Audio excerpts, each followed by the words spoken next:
Welcome to the Farming on Purpose podcast, a podcast for farmers and ranchers ready to shift for a stronger future. Today's challenges in agriculture are new, but the grit and determination required to be successful are not. On the Farming on Purpose podcast, you'll hear how producers of all sizes and practices are moving mountains for things they believe in, all in the name of an industry that keeps growing and innovating for a stronger food system and stronger farm families. I'm your host, Lexi Wright, and I'm excited to discuss where producers are finding success, challenging the status quo, striving for better, and keeping our heritage alive, all while producing the food we depend on.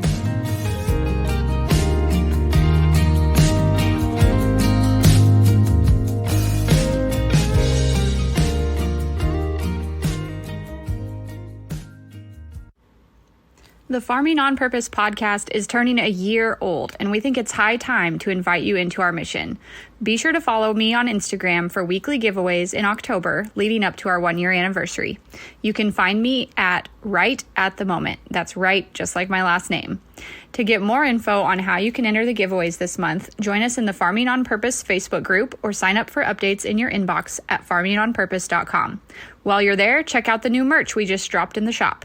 You'll find t-shirts, stickers, and notebooks, all inspired by the people building ag legacies. Thanks so much for being here. Welcome back to Farming on Purpose. Today, I have Jana Earp with me on the podcast and very excited to talk with her about her experiences in agriculture, advocating for agriculture, and growing up and living on a ranch in Texas. So Jana was both born and raised in Texas and is deeply connected to agriculture, cowboy heritage, and the Western way of life. She lives on a ranch with her husband, Jimmy, and they care for their cattle and the land. Professionally, she has quite the list of roles. So I'm going to dive into those, and then I will let Jana fill in the gaps for anything I miss. Partnership and advertising manager for Texas and Southwestern Cattle Raisers Association, president of the Fort Worth chapter for Ag Women Connect, a platform dedicated to promoting education among women in agriculture, which I'm sure we'll talk more about. Founding member of Cowgirls and Cocktails, a movement empowering women in the Western and ag industries. And then one of the most fulfilling roles that she has is sponsorship and marketing director for Jackson Anthony Memorial Foundation, where she helps raise funds for infant burials, making a meaningful impact in her community. Jana is passionate about sharing the beauty of agriculture and Western fashion on her social media platforms, which is how I discovered her on TikTok. And quickly enjoyed seeing your content there, Jana. And then in her free time, she enjoys outdoors, hunting, antiquing, and traveling. Maybe some of your antiquing will rub off on me because I love seeing the beautiful pieces that people find, but I just don't have the patience required for finding that piece. So I need to learn from people like you. But that was a very brief overview. Fill in the gaps for us about where you're at, what you're up to, and what things you got going on. Sure. Well, first, thank you for having me. I'm so excited to be on this podcast with you.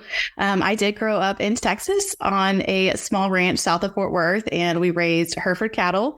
And then we had land out in East Texas, where most of our cattle was, and we would go back and forth out there quite a bit.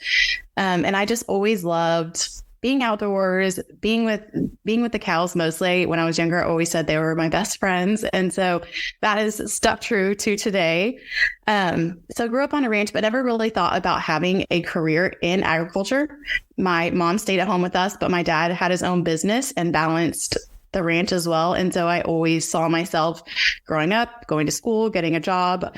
And that's what I ended up doing. After college, I went to Europe and worked a little bit to teach English to refugee women, and then really missed being that small town girl.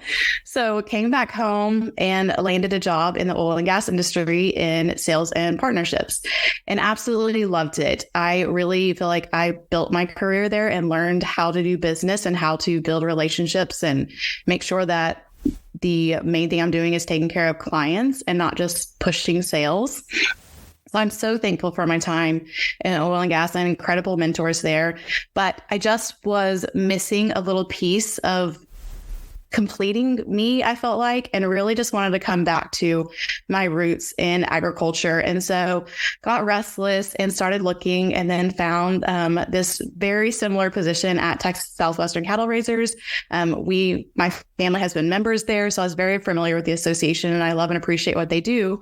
So now I am taking care of all the advertising and partnerships with them, and we have a magazine and events, and I get to work with farmers and ranchers on a daily basis and feel like I'm helping them promote their products better, which makes a better life for their family, which is so fulfilling for me. So I absolutely love where I'm at right now. That is awesome. So your role in advertising and events, right? Is that what you said? Do you get to do a lot of traveling then for that? Or what all kind of events do you guys get to do? Yes, I do travel quite a bit. I go to anything from bull sales on the weekend with our clients, or other industry events like conventions where I will learn about the beef industry or the ag industry. I also go to other trade shows. Some of the things I do are the holiday markets around, and look for clients, because we have a convention every March in Fort Worth that brings about 5,000 people in, and we have about 300 vendors. And it's anywhere between the Western lifestyle retail with booths and turquoise to chutes and trailers and medication and stuff for the cattle. So it kind of does the whole gamut of what you would need being on a ranch. So I get to go to a lot of events and meet with clients and see their products firsthand, and have conversations about what their goals are, and then how that can fit into what we have to offer, whether it be advertising or events. And then we also have about 20 ranch gatherings where we go to all over Texas and Oklahoma and host events where the ranchers can just put in their full day's work and then come and get some education and connection with like-minded people, and not have to travel so far to get that education. We try to bring it to them when we can. Very cool. What a cool role. That sounds like a lot of fun. I mean, a lot of work, but also a lot of fun. So Vanity, is that, what kind of drew you back exactly to being involved in the ag? I know you said you kind of felt like something was missing, but was there anything that inspired you to come back and be involved in agriculture after growing up being somewhat a part of it, or how did that all unfold? So in 2017, I bought what I call my dream ranch, and started to finally build my own herd. And just living here every day and working with the cattle and seeing the needs that I had, I just felt so much more connected to how I grew up. And I loved my clients and what I was doing, but there was no personal connection to it other than I've worked with this person for 8 years or what it may be. And so I just really wanted to learn more for myself. My dad had all this knowledge that he had passed down, and I did a lot of it with him growing up. But now here I am with my own herd and my own crops that I needed to know more about. And so I just thought, if I'm going to pour myself into this, then do it on professionally and personally. And it kind of came full circle for me.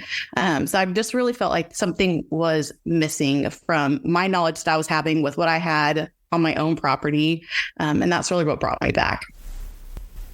That's really neat. I think it's always interesting to hear what brings people back who step away for a time, or not step away, but, go focus on their career in another realm for a while, because it's different for everyone. And some people have like a big moment where they're like, I just need to be back where I'm from and where I'm connected to.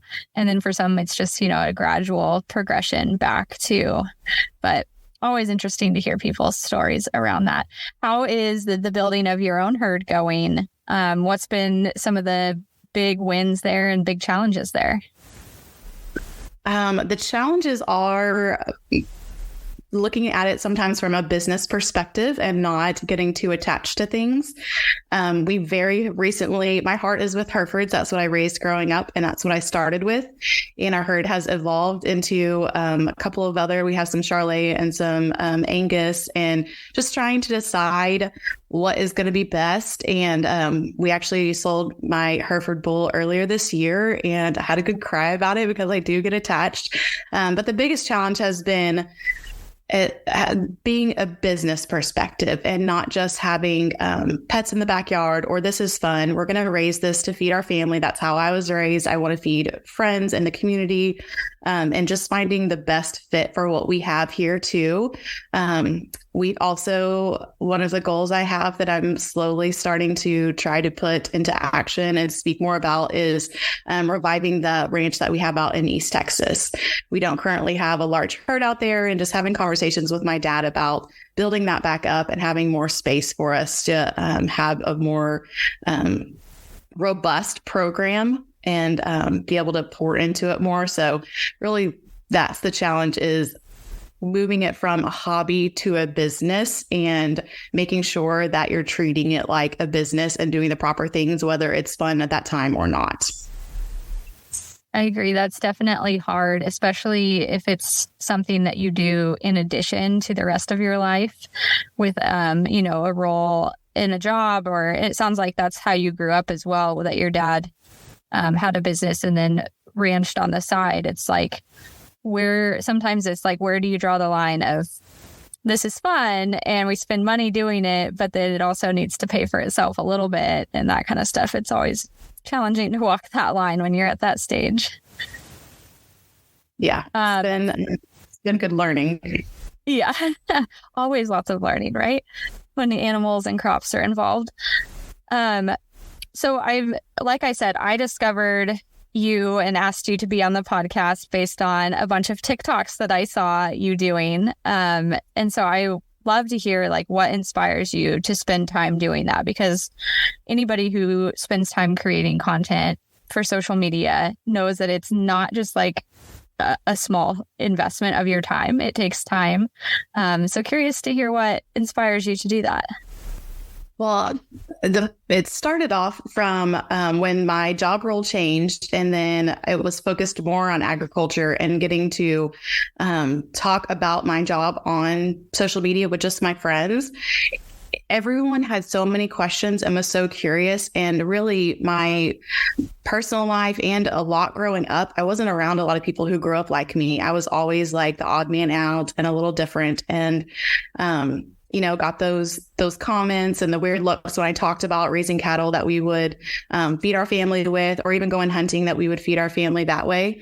And so the more I started posting about it, even as an adult, and recently, it was the questions I got just really made me encouraged to start sharing more about why I do what we do, where food really truly comes from, and the background behind what we do. And oftentimes I feel like marketing is really well done against a lot of agriculture.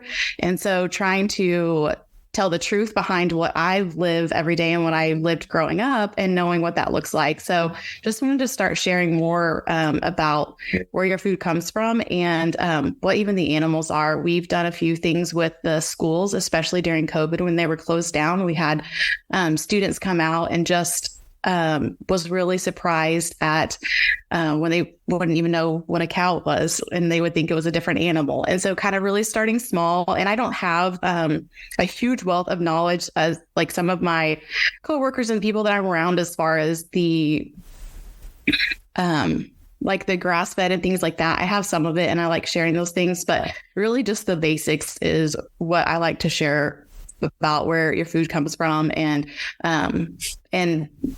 the provision that we do with the land.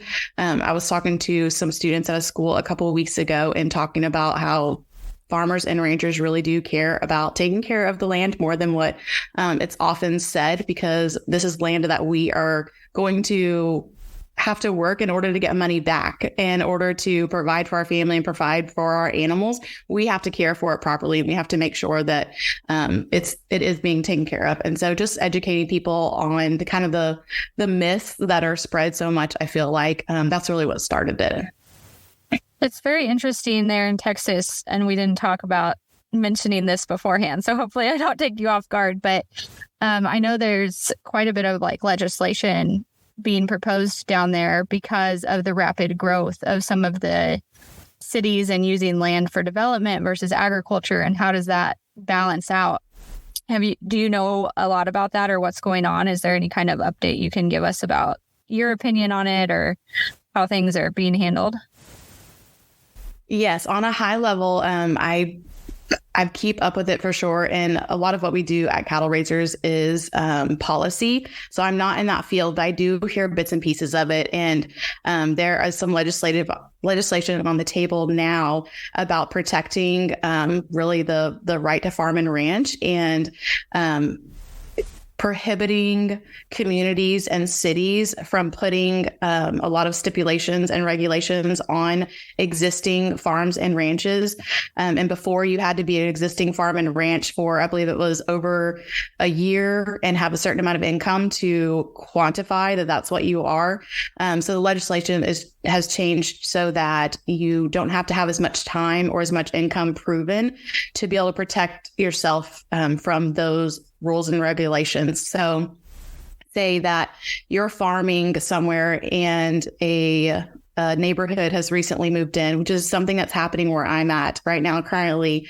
And you're farming, and as you're plowing or planting or spraying or what it may be, there's dust created. And then these neighborhoods complain about the dust. And although that may be only a few days a year that you're plowing and creating this dust, the louder they get, the more complaints that they make, those go to the city. And then the city tries to put regulations on preventing that from happening. And so there's a lot of legislative that's changing and stuff on the table right now to prevent cities from being able to say, you can't have dust, you can't have the smells, you can't do these things. And so I understand the need for progression, and I love the modern conveniences that are around me. I love being able to be in Fort Worth in an hour and have every shopping experience that I could imagine. But there is a trade-off, and there is a balance that's needed. And if we keep taking up all this rural land, we're not going to have anywhere to farm and ranch and continue these heritage things. Like I said, we are actually being faced with 2 highways coming on both sides of my property. I'll kind of be in a triangle soon. And I knew that was inevitable when I bought, but my parents planned on finishing out their life here, and they're just down the street from where I'm at. And so for them, they're looking at walking away from generations of land there and being pushed out because of progress, So there's a fine line and balance, and that needs to be happened. And I know that Texas is good about having those conversations, and Cattle Raisers is active in having those conversations and trying to make sure that both sides win and come out with what they need, but that we're preserving this heritage of these families that have put countless hours and generations into feeding not just America, but the world a lot of times. And I think that's where so much of the content that you and other people who advocate for agriculture put out is important, because a lot of folks, like, it's shocking to me almost every time just how far removed the majority of the population is from an agriculture experience of any kind. Like, it's just mind-boggling sometimes. Even people who grow up, with a farm right down the road, they're just, if there's not a reason to be connected to it, they haven't had that thought process of, this is where food comes from, and these are activities that happen that may not be ideal for having a house right next to for, whatever, those couple of days a year or whatever it is. But I think it's just so important that folks understand that some of those things happen because of the food production. Like, it's not just for fun. The farmer's not just out there creating a big dust ball for giggles, they're doing what they need to do to farm the land. So yeah, it's interesting to hear kind of and see the legislation there and how that's being handled in Texas, because with all of the people that have come to Texas from California, it's interesting to see how they handle growth differently there versus how it's been handled in California. I love just watching how that stuff unfolds. It's a little distant for me right now because it's not my backyard. It feels probably a little different for you. Yeah, it's very interesting. And I think that it's a crucial time for Texas to really be able to stand up and preserve the agriculture industry and set a precedent for other states that will deal with this in the future or even have dealt with it. And maybe it's not going so well now. So I think it is a crucial time. And I like being part of spreading that awareness and being a part of an association that fights for that too. And another thing about agriculture and livestock, it's not just the meat and the produce that goes in the freezer and then goes to the grocery stores to feed. There are so many byproducts that come from agriculture and from beef and other livestock. And I think that's something that I'm learning more and more myself to educate myself so I can speak more confidently to. But every time I talk to other people about the byproducts that are used from agriculture, they just are very shocked. And so if you aren't interested in eating meat or eating a lot of the other things that farmers and ranchers produce, that's great. But then you also need to put down, the makeup and the soap and the tires and things like that. I don't think that people understand the full realm of what agriculture brings to the table more than what you pick up at the grocery store. Absolutely. And with the byproducts that are consumed through agriculture too, a whole other can of worms there. But it's interesting to hear how involved you have gotten, not just in professionally with your role at the Texas Cattle Raisers, but also in these other things that you're spending your time on. Do you want to talk a little bit more about the, I'm going to fumble the name of the one that you're a founding member of, and then the Ag Women Connect? Yeah, so Cowgirls and Cocktails is something that a friend of mine started over a year ago, and it started with just a dream of hers. And she asked me what I thought about it. Of course, I'm like, let's go. But we both started in different career fields and then came to agriculture. And sometimes that's a hard transition to be seen as an outsider at times, even though I feel like I've been here forever. I've definitely had comments made about not. And so she was just talking about creating a networking group for people that are in agriculture in the Western way of life, and also people that are interested in working.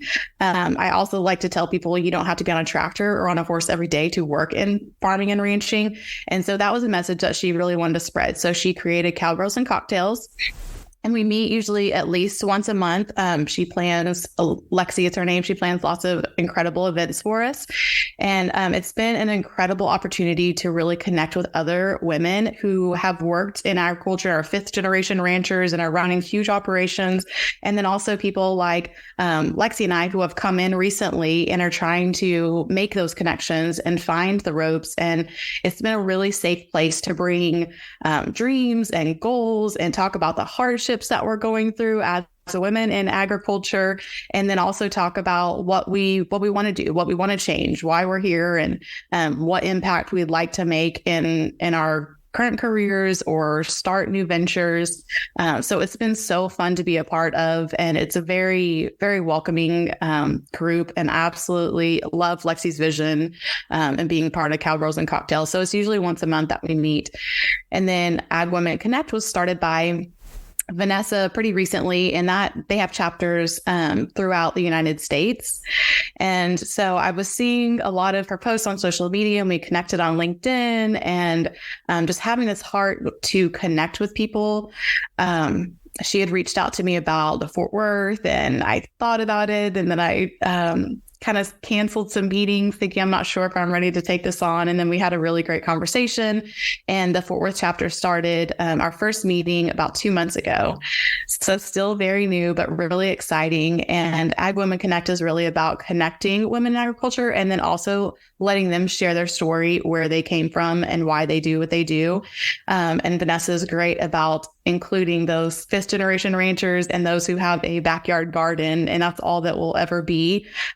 Everyone matters. Everyone's story matters. And so I like being a part of that.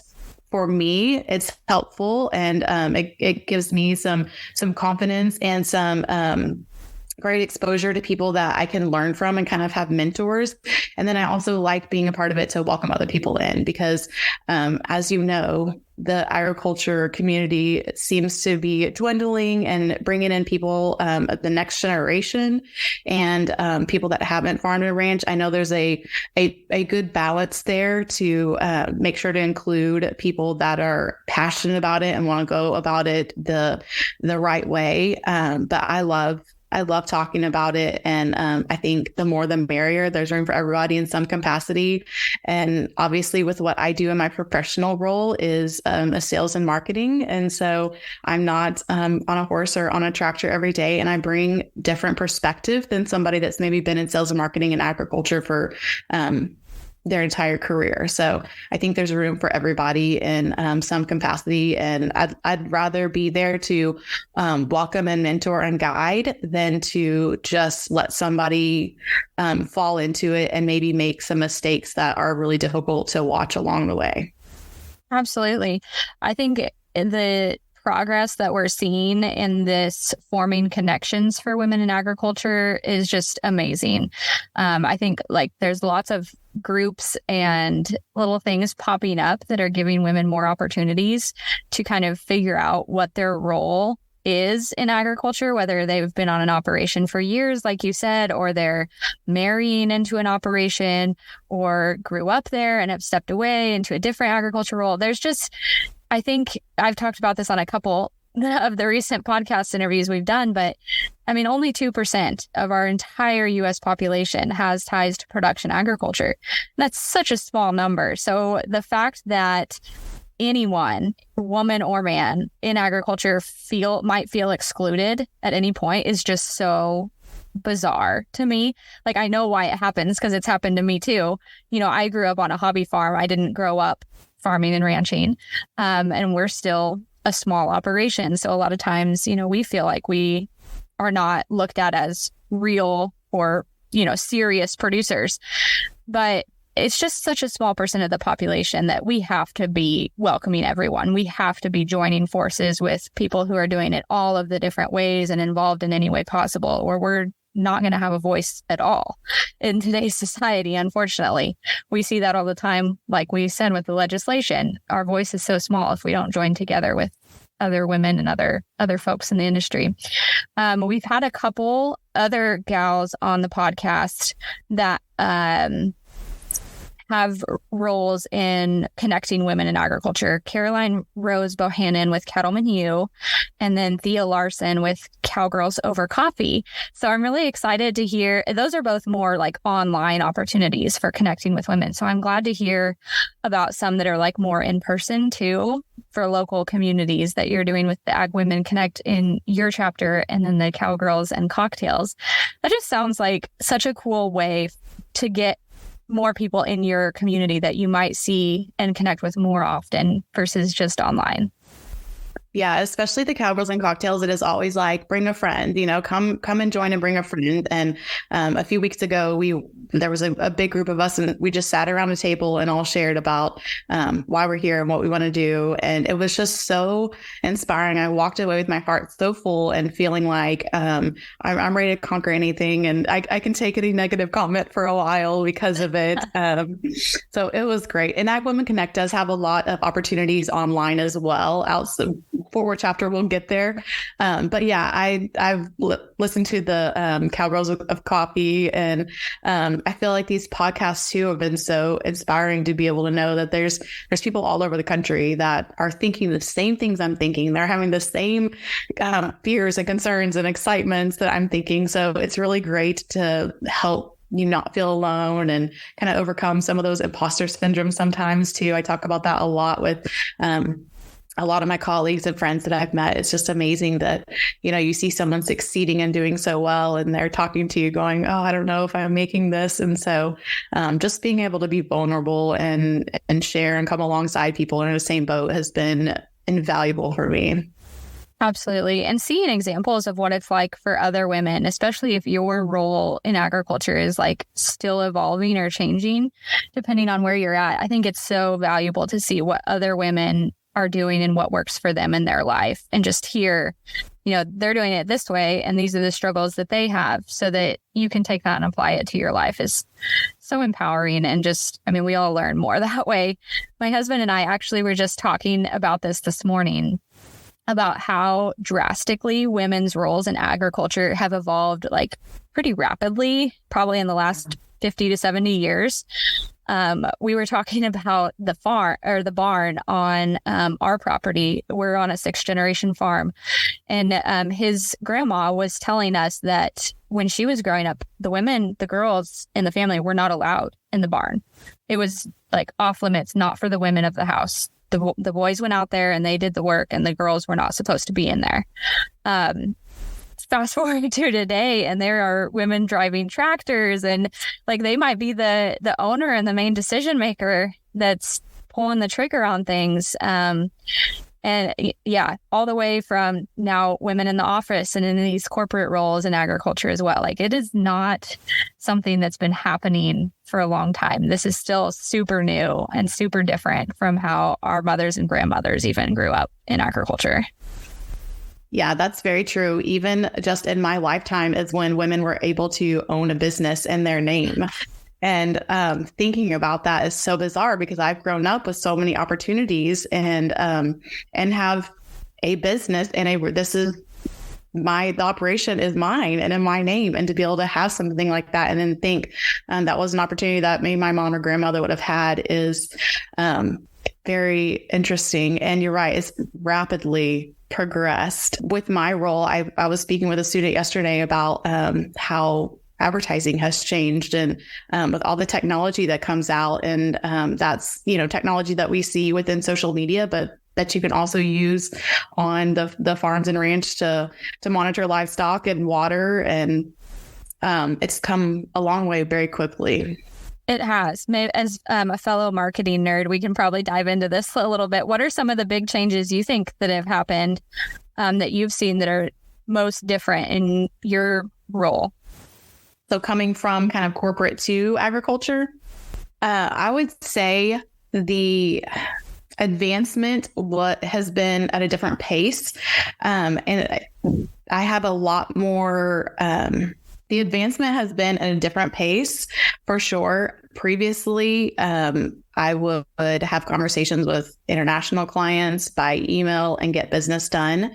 And now it's a lot more hands-on and meeting people in person, because farmers and ranchers' dollars are a lot more precious. So it's been a lot more crucial to meet these people where they're at. And the print marketing has been a lot more successful that I've seen on this side within agriculture. The newsletters and the magazines and the things that are tangible they can take with them and have in the barn or in the tractor and be able to look back and reference for information and education is gold with what I'm doing. That is the biggest form of that's what everyone wants is print and newsletter, and I love it. I think it is valuable and it'll be around forever, but certainly something that I was a little surprised. I was really anticipating a lot of the more digital, and we just don't have quite as much of consumers or clients looking for that. That is interesting. Do you think that is because of the age of the average producer, or is that any kind of correlation? I do. I think a lot of it has to do with age, and a lot of it has to do with it's always been this way. I've received this magazine and this newsletter forever. I would like to say that we produce a really good publication, and that's partly why. But I do think a lot of it is we're used to getting this in our mailbox every month, and that's how I get my news. I'm not going to go to a website when I can read the same thing. We have the same information up on our websites. I think that podcasts are huge also for getting education out. We have a podcast. I have a lot of friends that have them, and I'll listen to them to learn a lot. So I feel like those are really valuable too, a lot more than the social media and the email things that I have previously found a lot of success in. I think it's interesting, or it will be interesting in the next 10 to 20 years as a lot of these operations start to transition to the next generation, as we see the the baby boomers, kind of start to retire or age out of the production side, how that will affect the marketing in agriculture. Because honestly, I'm kind of similar. I've seen success on both sides with both digital and print things. But it'll be interesting to see if, as the younger generation gets involved, if things go more digital, which could benefit a lot of ag organizations because it's so much more affordable in a lot of cases, that you don't have to do the back legwork of print schedule and printing and mailing and all that. So yeah, it'll be an interesting time to see some of those changes unfold in our lifetime. I agree. For sure. Well, Jana, I think that what you put into your content on social media is very inspiring. We talked a little bit about like the advocacy, but let's talk about the fun, the Western fashion side too. What drew you to doing that stuff? So again, just feeling like in my professional life, I came back home. And so now when I'm going to events, I'm not in heels and a cocktail dress. I'm in boots and jeans and what I'm comfortable in, what I wanted to wear all the time. And so it got really fun to get dressed to go to these things. And I started sharing my little outfit of the days. And I had a lot of people that were in similar positions that maybe worked in the corporate world and wanted to either dress a little bit more Western or had moved. And so I had a lot of people reaching out to me saying like, my closet is full of corporate or running errands. How do I make this Western? And so sharing the outfits that I put together, saying, this is a dress that I wore in corporate America for years. And now here's how I make it kind of that cowgirl, corporate cowgirl look. And so it really just started evolving, and I've had so much fun with it. And if you know my personality, I am such an introvert and shy and not the center of attention. And so being behind the screen has really given me a way to share my life in a comfortable form. So I absolutely love it. And, the cowgirl culture is so popular right now with a lot of the pop stuff that's going on, which I'm happy for. But I just think it's another way that if somebody, I've had so many people say, well, I want to buy cowboy boots, but I would never, because I'm not really a cowgirl. I'm like, girl, yes, you can. I'll go with you. Buy the cowboy boots, buy the hat, buy the things. I absolutely love seeing people wear, again, just like if you hadn't grown up in the industry, it doesn't mean that you didn't grow up wearing boots. You can't wear them now. So I just like sharing that fashion and sharing that everyone can wear it. And if you want to wear it, maybe here's a good way that you can put an outfit together. And then just some examples of when I'm going into business meetings, how I dress versus life on the ranch, how I'm going to dress versus going to an industry event, and kind of giving an array of what it looks like. Business casual in Western industry was very different than my business casual in corporate America.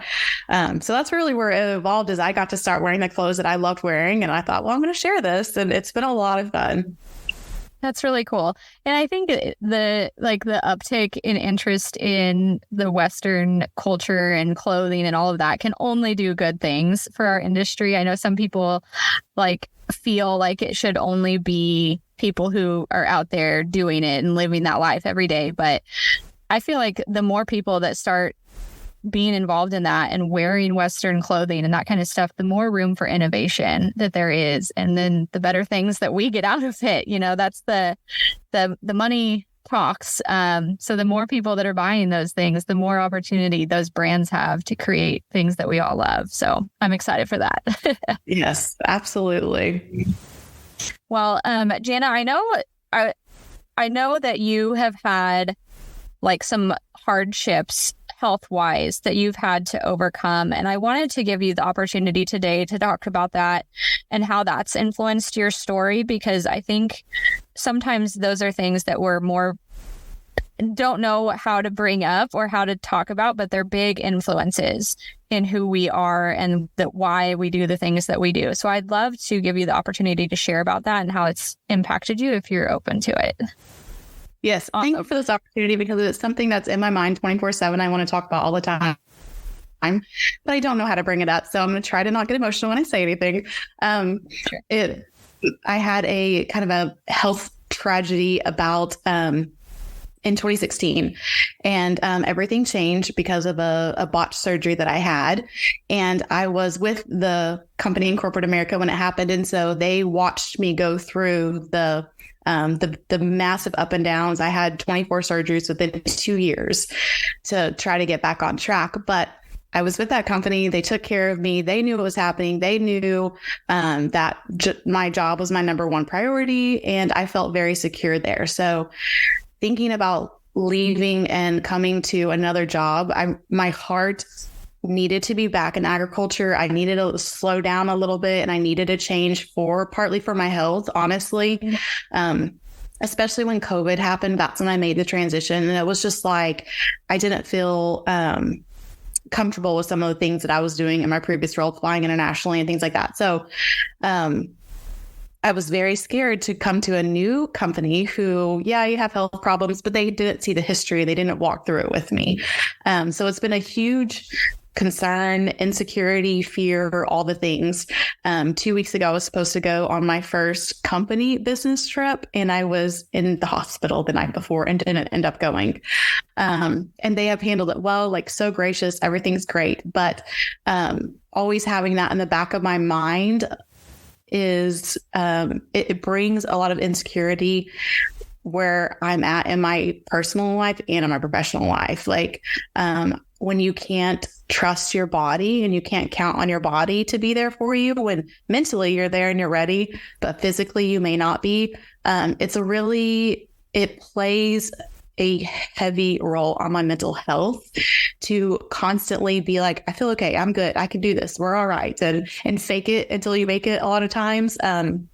A lot of people don't know how I feel most of the time because I just put a smile on and I'm out there and I can make that 30-second TikTok and then go lay in bed and nobody knows. And so I do want any of my platforms to consist of recognizing that there's a lot of mental health surrounding health issues. I didn't have mental health problems or concerns until my health declined.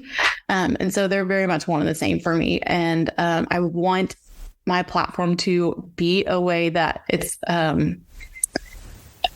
safe place for people to express when they're feeling that, and then for me to express it. But it is hard sometimes. Like, nobody wants to hear about how you don't feel good every single day. I don't want to talk about how I don't feel good every single day. Nobody wants to hear it. So definitely working through finding the balance of that. But I've found for me, even on the days that it's difficult, getting up and going outside just to sit has been so refreshing. And I worked from home with my previous job, but I work from home now too. And that will have to be a part of my career the rest of my life, because being able to just go sit outside and see the cows or the crops, it's like, okay, I'm good. It kind of brings that balance back to life. When people talk about going barefoot and walking in the grass really grounds you, like it really does that for me. And so it's a struggle in my career and in my personal life to deal with, but it's something that I don't have a choice, and try to give myself grace. And anyone that's going through stuff, like, you're not crazy and you're not weak, and nobody cares that you can't do as much as them. Just having to really remind myself that I'm allowed to rest. I'm allowed to take breaks. I'm allowed to say, I can't do that anymore. Like 10 years ago, I could. Today, I can't.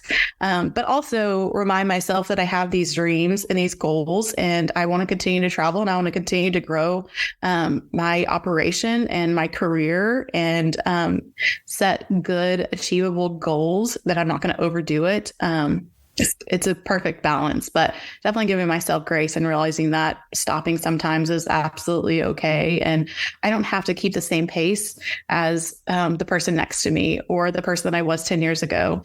It's fine for me to go at the pace that my story requires. That's a beautiful way to say that. Just that's the pace that your story requires. I love that. It's very empowering to hear you talk about that, and to talk about, that it's a daily thing. It's not just, it's not just recovering from surgery. It's not just the physical part of it. It's the mental toll that it takes, and like you said, not being able to trust your body, or not feeling like other people necessarily see you the same type of thing. It takes a big toll. It takes a lot out of a person to be thinking those things and consistently worrying about them. But like you said, it's finding the little pieces of your day that you can do good and feel okay, and leaning into that, and leaning into the following the dreams that you want to pursue, and doing it at your own pace. I love that. I want to ask about that botched surgery that you mentioned. What was that like, processing what all happened with that? Because from what I know and what I've heard about that story so far, I'm like, I would just feel so angry, I feel like, for so long. What's your experience been? There's definitely a lot of anger, which is where the depression comes in. I didn't realize how closely anger and depression were related. I've been through a whole host of things in my life. Like, any bad thing you can think of has probably happened to me. And I am most angry about this. And I think it's because I very much see it as a direct, a mistake that could have been avoided. And it makes me angry. I went into the hospital for some back pain and then was told I need to have my gallbladder removed. I asked to go home and I was told I could not go home. I ended up having the surgery that didn't really fix anything. The doctor cut my bile duct and an artery while he was taking my gallbladder out and didn't know. And so closed me up and sent me home. And I was sick and I was having problems, and they said I was jaundice and fever. They said I was fine. And so I went back to the hospital, and that's when they realized what happened. So then I had a major surgery and was in the hospital for about 10 days. And they repaired my bile duct. And then 3 months later, that bile duct failed. So they had to repair it again. And then this time they put a stent in. And then I had, surgery every other week to change the stent out to enlarge it so that my bile duct was at a good size where it would stay and the scar tissue wouldn't take it over. And there's no guarantee that the scar tissue won't collapse it. And I can't have that surgery again. It's not an option if my gallbladder collapses or my bile duct collapses. And so there's a lot of like, what if that happens again? Yeah. And recently, when I was in the hospital like 2 weeks ago, I was having the same symptoms. And so that's why I went to the hospital. Luckily, it's not what it is. I'm okay.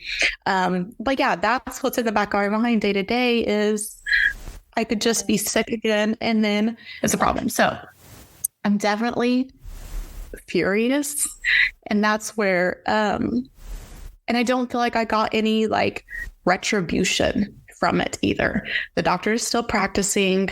The hospital sends a little like, sorry, oops, here, And so there was no like justice done in my mind. Like, yes, I'm walking around fine. I'm living my dreams. I'm going on vacation. There's a lot of people that could say, you're fine. What are you talking about? That you have problems. And there's a lot of people that do.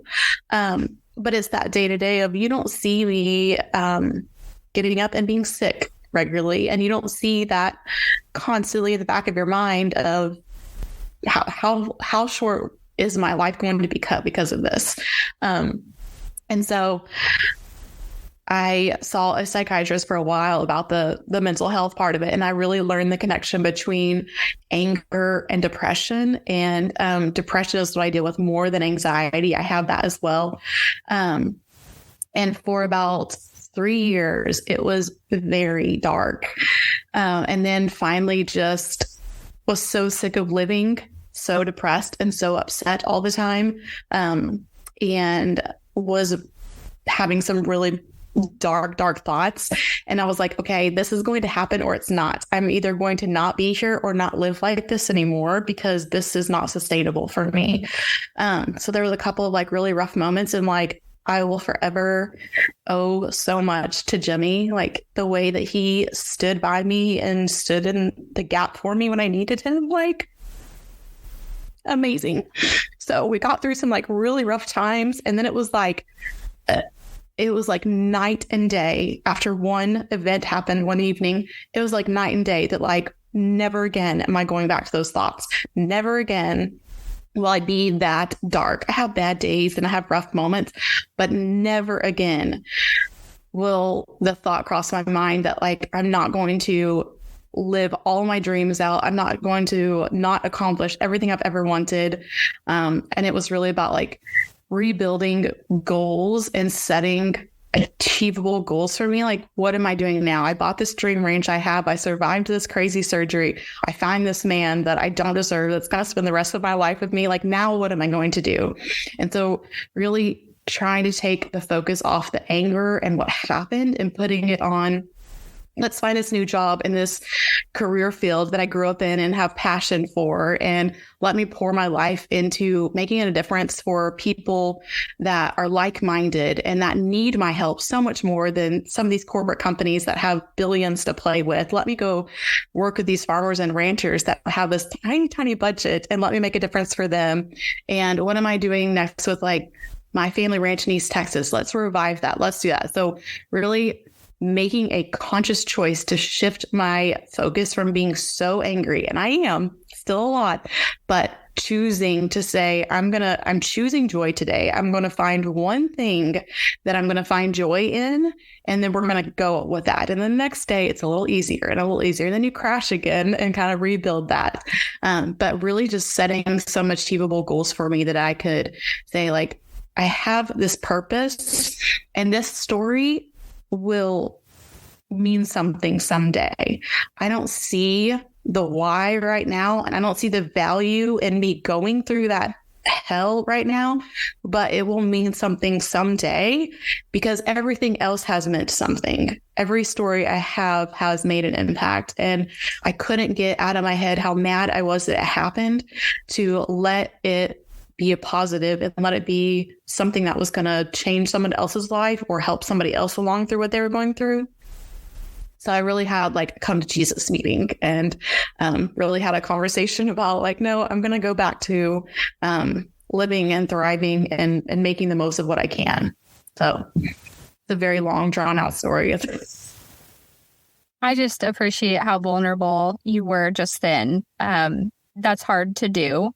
But I think, we know that mental health is a huge challenge for so many people in our industry, and in a very different way. They haven't faced the same things that you have faced, but that day-to-day situation of dark thoughts and feeling like you don't have control over what's next it can get you to some really dark places. I'm so thankful that you have taken that step past that to be like, I'm never going back there again. That's so powerful. And I'm just so happy for you that that's where you got to be. I hope that folks listening understand and hear that story like with a soft heart, because it sank in a lot for me, just choosing joy every day, because in a lot of ways, when you're faced with a medical situation like that, the humanity becomes very apparent of, don't know what tomorrow looks like. But that's true for all of us. We don't realize it. We don't think about it like that because we haven't been hit in the face with it like you have. But it's true for all of us. So choosing joy every day and figuring out the little things that we can choose to focus on instead of the fear and the not knowing. And that is what is so powerful. So thank you so much for sharing that. I know it's not easy to do, so I really appreciate you being willing to. Well, thank you for letting me share that part of my story. It's definitely something that I don't know how to bring up appropriately because this is my reaction a lot of times. But you're right. We aren't guaranteed tomorrow, and finding small, achievable goals really helps me. And I think it can help anyone dealing with that. And I read the book called "It's Not Supposed to Be This Way," and that really helped change my perspective. That I had a story in mind that my life is going to look like, and it drastically changed, and it's not supposed to be this way, but it is, and we're going to make it work. I'm going to have to check that book out. That sounds really good. Because so often that is the case. The things that we envisioned for ourselves aren't what ends up happening. but we can still find ways to make it wonderful all at the same time. A lot of people don't know. I think that's where the mission from Farming on Purpose came from. Is for me, that's the purpose that I found. That's the reason why of like, this is where we're headed. This is what's keeping me going every day. That sense of purpose that you find when you say, okay, these are the dreams that I have, and I'm going to find a way to make them work no matter what situation comes my way. So it's really cool to hear that that's a lot of the same for you, and you fulfilling the dreams that you have. Well, I am so glad that you agreed to come on the podcast, Jana, and share all of the wonderful things in your mission, connecting women in agriculture, working through the hard times. And I can't wait to hear more about how your operation grows and how you revive the family ranch in East Texas. Hopefully there's lots of updates coming on that. I can't wait to hear. And for everybody else who's listening, check Jana's social media out for those outfit of the days, because you will be inspired for sure to find new ways to make your outfits joyful. That's what I love the most. Like, it's never boring with your outfits. It's always something fun and something unique. So I appreciate that you put time into that for people who are boring like me and don't know how to dress ourselves. But where can people follow up with you? Where can they learn more about you and see what you're up to next? So I'm a huge proponent of LinkedIn. You can find me there at Jana Earp. I have a TikTok, and it's J Arp Ranch. That's EARP. And my Instagram is J Arp Ranch as well. Or you can email me at jarpranch@gmail.com. I would love to connect, especially with other women and anyone dealing with mental health. Absolutely love to connect. Follow me. I'll follow you, and we'll grow better together. Beautiful way to end that there. Growing better together. I love that. Thank you so much for being here today, Jana. Thank you for having me.